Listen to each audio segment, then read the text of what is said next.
Magandang araw, Sir Wilbur po, at your service.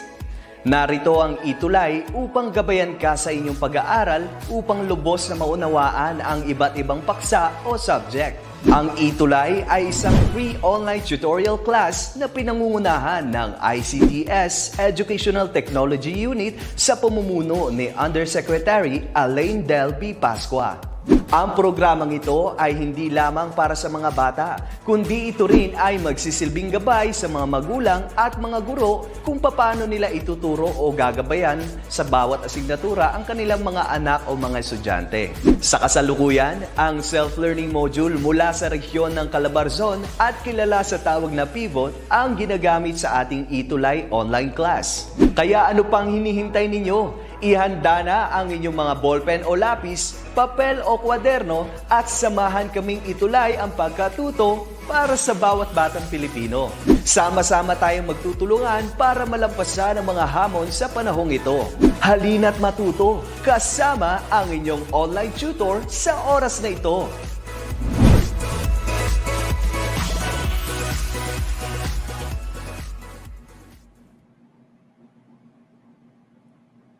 Hello, good morning sa ating lahat. Again, nandito ulit si Tutor Pau para sa ating CSS, TVL CSS na topic.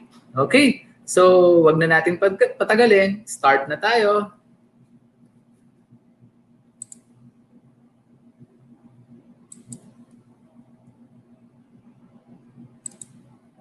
Good morning nga pala sa mga nanonood, kay Ma'am Zenaida, Sandy, Princess, Sem, Jayan Palermo, Silver Jantan, Princess. Maraming salamat sa inyong panonood. Ayan, sir.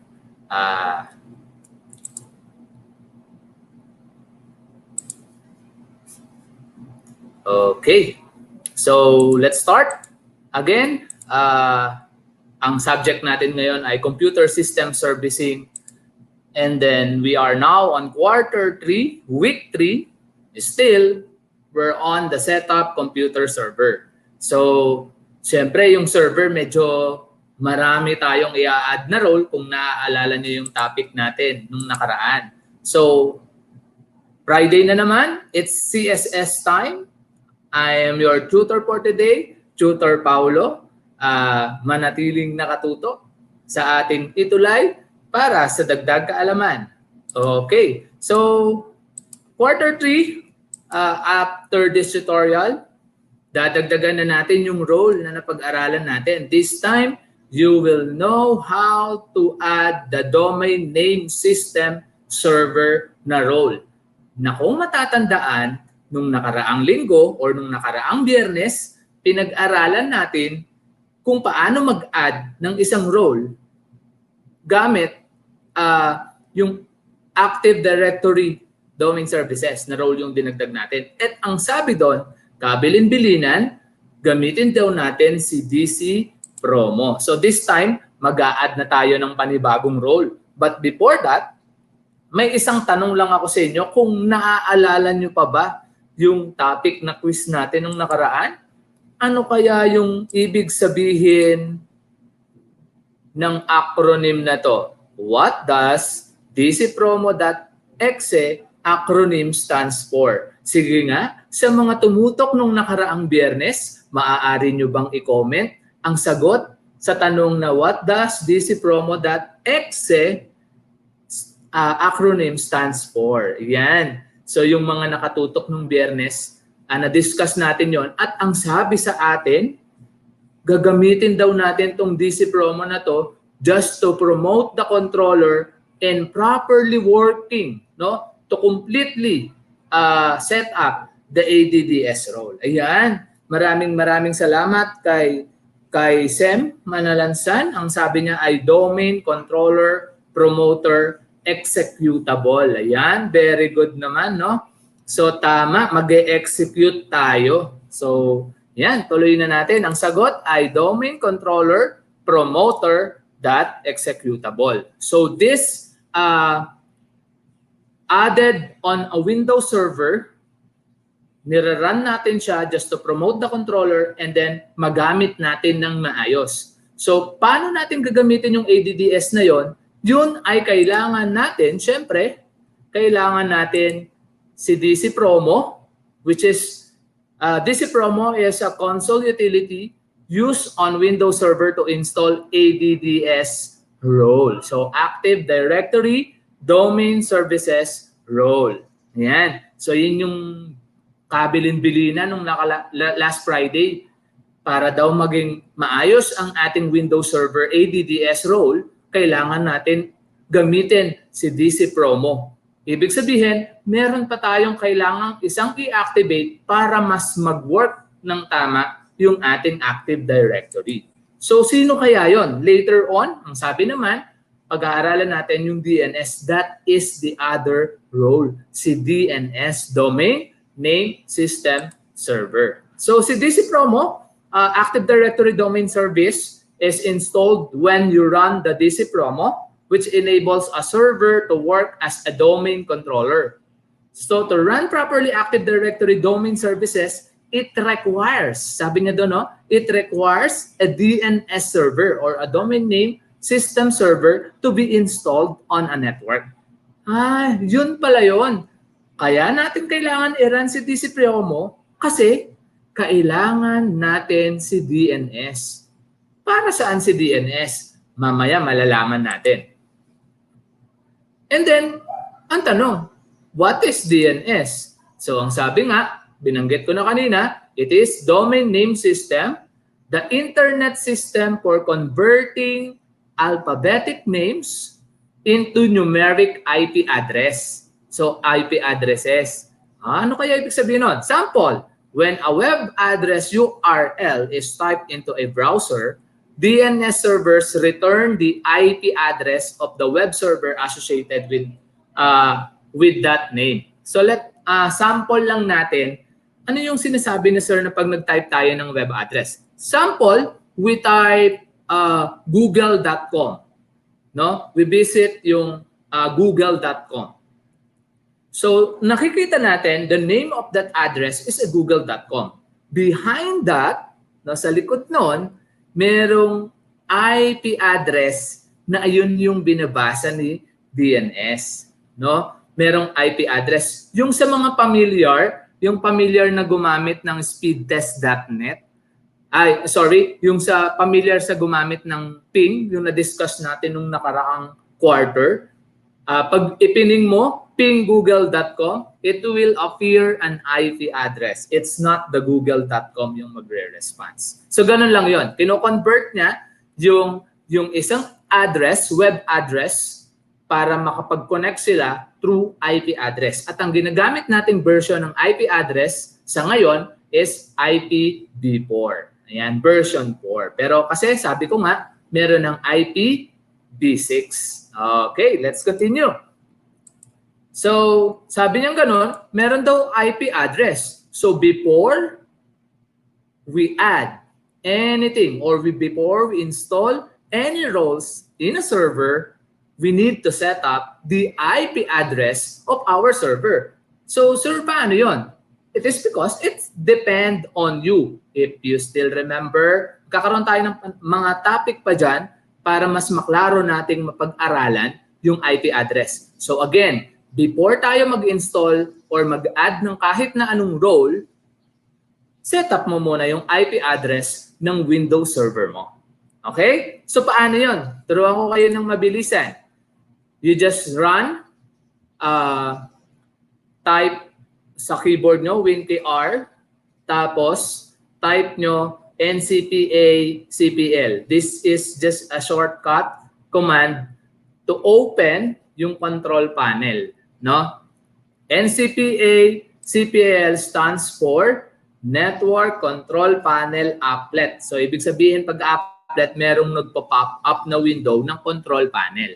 So, ang sabi ng NCPA, Network Control Panel Applet dot control panel. Ibig sabihin, we're looking for the control panel. So, saan nakikita yun? Pwede mong pindutin yung Windows logo, then type control panel. So, to shortcut, to open the control panel, you just type Win3 sa keyboard nyo, lalabas yung run window or yung isang runtime na pwede mag-run ng application. Then just type ncpa.ctl.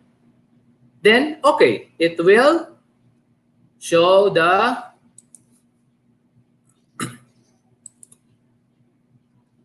control panel, which is the local network natin. No? Control panel directly to the network natin. And then right-click mo lang yon, tapos properties, it will show the properties of the network. Ang sabi ko kanina, anong version? It is IPv4.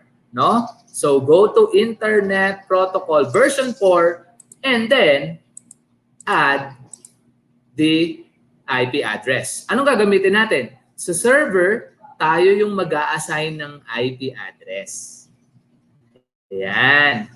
So, anong gagawin natin? Ang gagawin lang natin dyan is check or tick lang natin yung use the following IP. So, ibig sabihin, ang IP address, pag tinik mo to, ang IP address na gagamitin natin, it depends on anong klaseng IP yung gagamitin mo. We will discuss that sa susunod na week kung paano ba na natin malalaman kung anong gustong IP address na gamitin natin.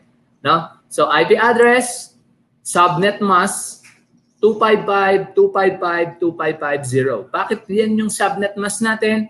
Mapapag-aralan natin yan sa mga susunod na linggo. So, but for this server, you need to add ang tinatawag na static. No? Ibig sabihin ng static or yung tayo yung maglalagay ng IP address. If you still remember nung diniscuss natin yung network, we discussed the static and the dynamic. No? This time sa server, tayo yung mag-a-assign ng static. Okay. So, static IP 192.168.1.3 and 255.255.255.0 for the subnet mask. Yan. So, ito dapat yung ititik natin para ma-type natin dito yung mag-enable yung IP address and subnet mask. The default gateway will be your router that connects to your internet.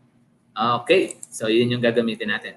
Ganun lang kasimple. Mag-setup ng isang network. So, this time, install na tayo ng domain name system or DNS server. Pero sabi niya nga, ang sabi doon, nung unang ginawa natin yung role, yung susunod na role natin is DNS. Ang una, ADDS. Pangalawa ay DNS server. So, dalawa. Bakit kailangan hindi magwo-work ng maayos ang ating ADDS without the DNS? At hindi mo may install ng maayos si DNS without running the DC promo. Kasi siya yung magpo-promote. So, silang dalawa connected. Ayan. So, paano yon? Ang sabi doon, gamitin daw si DC promo. So, let's start. Run ulit. Type mo lang DC promo. And then it will open again yung pag-i-install ng Active Directory Domain Services. Just like what we did before. Pero, merong additional. Kasi kailangan na nating i-set up Ano yung additional na yon? So, yung additional na yon, it will do the compatibility. So, improve security settings in Windows Server 2008 and Windows Server 2008 Revision 2. So kagaya nung na-discuss din natin, si Windows Server 2008 at saka si Windows Server 2008 R2 ay magka-connect. No? Si 2008 is 32-bit, 64-bit, si R2. Okay? Clear? So, next natin, pagkapindot ng next, we're going to create a domain. No? Ayan. So, kikreate tayo ng domain. Kung nakikita niyo, sumisenyas ako kasi merong bisita sa tabi. Ayan. Sorry for that. So, create a domain in New Forest. Pag sinabi natin New Forest, so ibig sabihin, gagawa tayo ng another network, no? Na sarili nating domain. Ano yung mga domain na yon? Yun yung mga ginagamit, di ba? Ginagamit natin ano yung domain sa school kung saan sila connected. Okay. So, click nyo lang create new domain kasi bago yung gagawin nating network.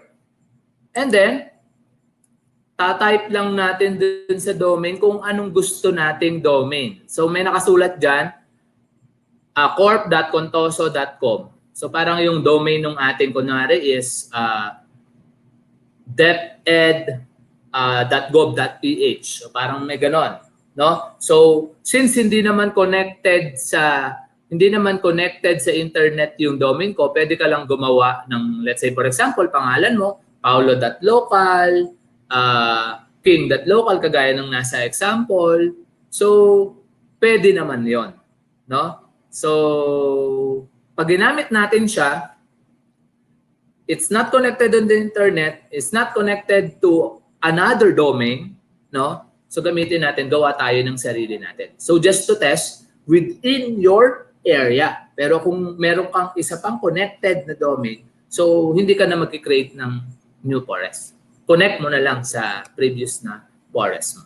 So ayun yung example ng domain forest name or forest root domain natin. So ang ginamit lang natin is yung pangalan mo, .local. It is because it's just locally connected within your own network lang. And then next mo lang siya, it will check the forest name. It is already been used kasi lahat ng forest name, it should be unique. Bawal magkakaparehas kasi pag may kapareha, hindi niya tatanggapin. Bakit? Kasi magkakaroon ng conflict with your connection kapag kami kaparehas na domain. Within the network lang naman. Since local lang ang ginagawa natin, local lang din yung walang magiging problema kasi walang kaparehas yung forest name natin. And then, this will be the functional level. Hanapin mo lang dito yung may pinakamataas na version, earliest or newest version ng Windows mo. So, nakasulat dyan is Windows Server 2008 R2, then the details na nandito kung ano yung mga pwedeng gawin dun sa functional level na yun. So, click next pag napili mo na. And then, dito mo na makikita ngayon na ipapaklik sa'yo yung DNS server. So, click mo si DNS server. Sabi ko nga, kailangan magkasama silang dalawa. Bakit? Hindi sila mag-work ng maayos kung hindi tama yung iyong setup. You can manually set up the DNS, you can manually set up the ADDS para mas maging madali para sa'yo, use the DC promo. Kasi it will guide you paano yung setup mo. Ayan. So, click lang natin. Dadagdag na natin si DNS. Ano nga pa si DNS? Domain name, system server. So, may service. That is another role. Anong ginagawa niyan? So, click mo lang yung next. Pag na-checkan mo na yung DNS natin, it will ask you a delegate for this DNS server cannot be created because authorized parent zone. So, kailangan merong security, no? So, yes mo yung sagot mo dyan. Do you want to continue? Yes. And then, tatanungin ka ng mga location ng database folder, no? Ng log files folder, at saka ng system volume folder. So, ano ba yung NTDS na yon? Yung New Technology Data Store. No? New Technology, kasi new technology na yung ginamit natin para sa operating system na to. So, system volume, yun yung mga folder lang for recovery. Let's say, for example, andito yon, yung mga ginawa dun sa server, nandun sa log files yun. So, you can set the folders, pero you can still choose na yung default na binigay niya sa'yo. So, okay lang yan para default or for beginner, it is good to use the default. Pero kung advanced ka na, it's better to separate. No? Every drives, every folder, magkakaiba ng drives. So, yun yung mas maganda. Pero since beginner tayo, we need to practice how this works or yung folder, paano to nagagamit, mag-default muna tayo. Okay? So, wala tayong gagawin. It's just the default. Just click next and then it will ask you to type a password. So, syempre yung password natin, mas maganda, it is restricted because this is a server. Anything happen with the server, you cannot do or no client can be connected. No computers will be working if your server is not fully functional. So don't give a weak password. So ano yung strong password? It should be a capital, meron dapat capital, small letter, numbers, special characters. So at least 8 minimum length. No? So yun yung mga kailangan natin sundin. Okay. So after typing the password, just click next. And then it will give you the summary. Kung makikita nyo dyan is the Active Directory Domain Controller. It's a new PORES.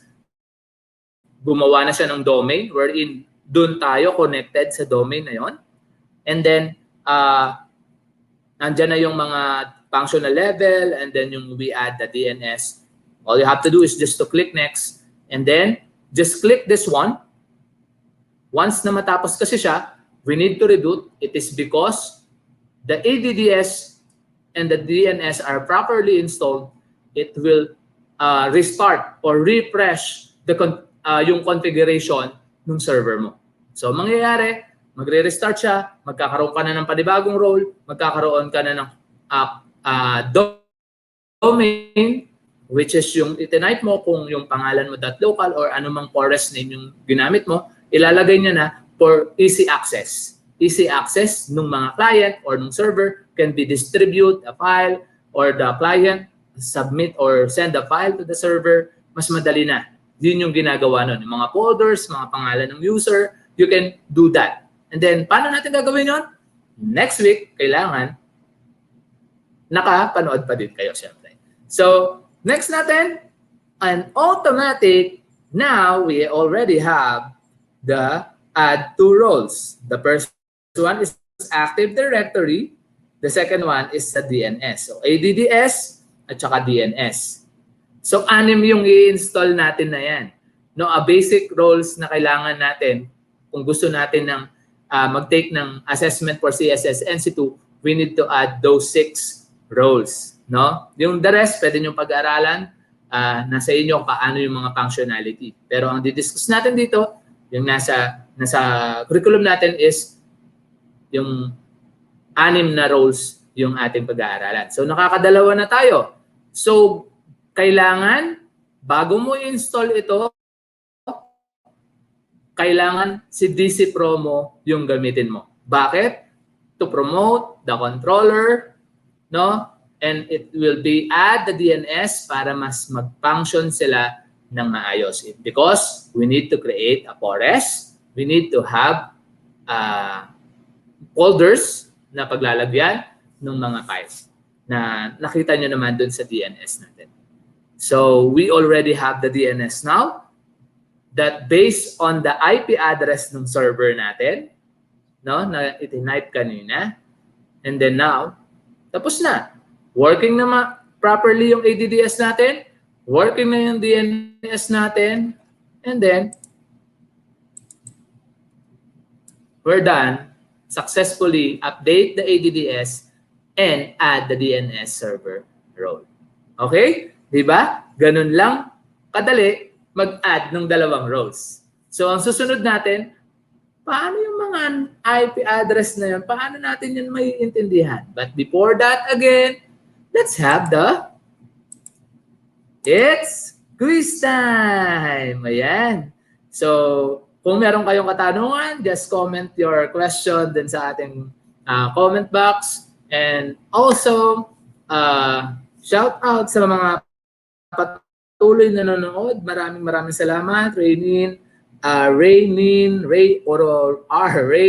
Rayana, Sir Lester. Ayan. Good morning po, Sir Lester Cap. Ayan, yung magaling din nating Mea. Princess Mara, Annalyn Makasling, Daniela, Jean. Ayan. So kung wala, let's start the quiz.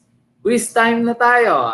Siyempre, ito yung parang makakasanayan na natin sa CSS. After the discussion, it's quiz time. Already? First question.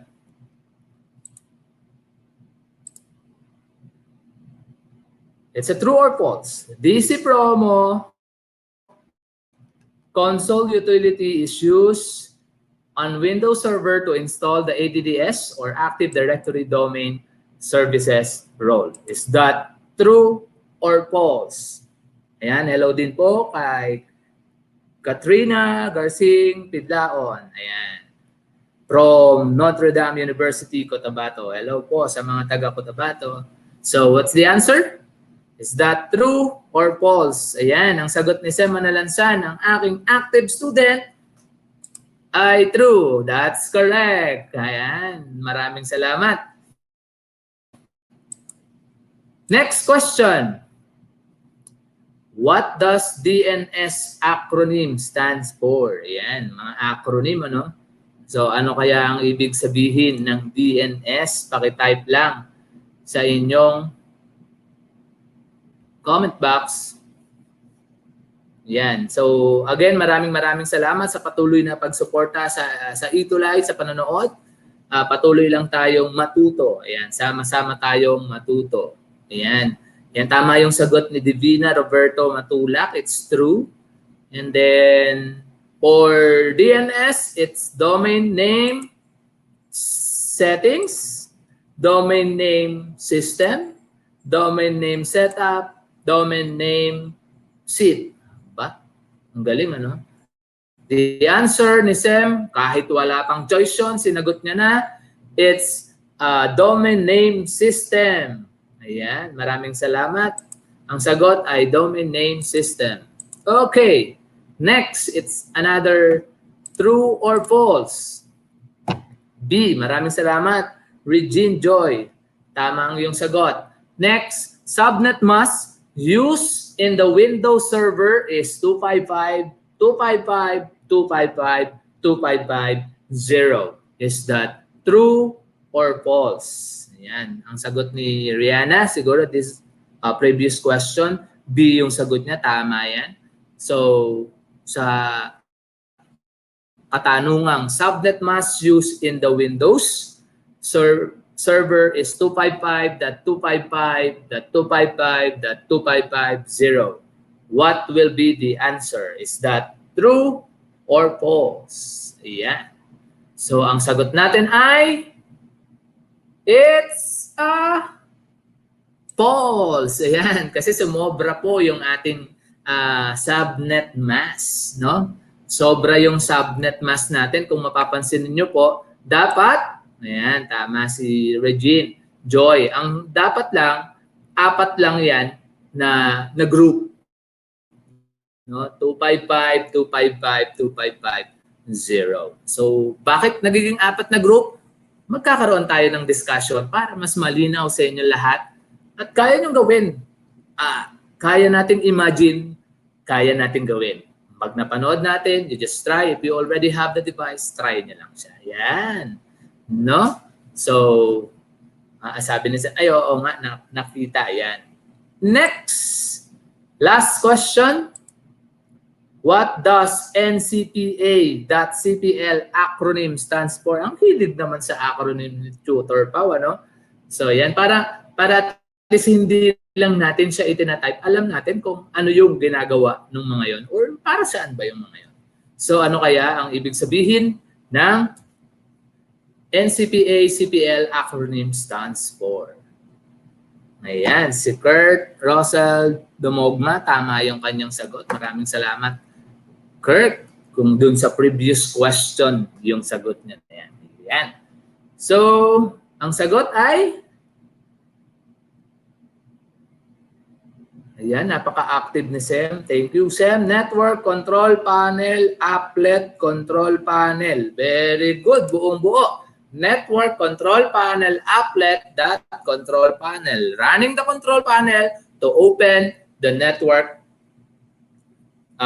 settings natin or to configure the network settings para mas mabilis, we just type the NCPA.CPL, which stands for the Network Control Panel Applet Control Panel.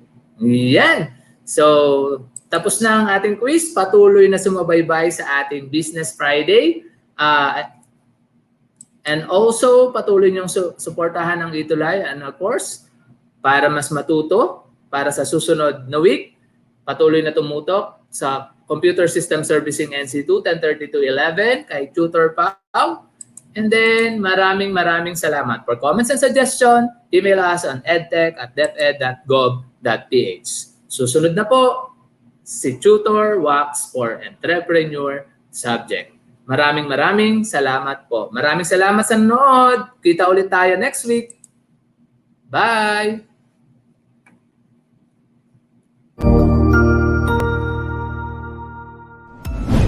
Sigurado ako na marami ka na namang natutuhan sa ating ETUlay tutorial session ngayong araw. Tandaan, ito ay hindi lamang para sa ating mga mag-aaral, kundi pati rin sa ating mga minamahal na guro at mga magulang na kaagapay natin para maituloy ang pagkatuto sa kabila ng nararanasang pandemya. Patuloy ding sumubaybay sa DepEd TV para sa mga araling ginawang video episodes. Mapapanood ito mula Lunes hanggang Sabado, alas 7 ng umaga hanggang alas 7 ng gabi sa inyong mga telebisyon. Abangan sa Lunes mula 1:00 ng tanghali ang iba pang aralin sa ating ETUlay free online tutorial session sa Science.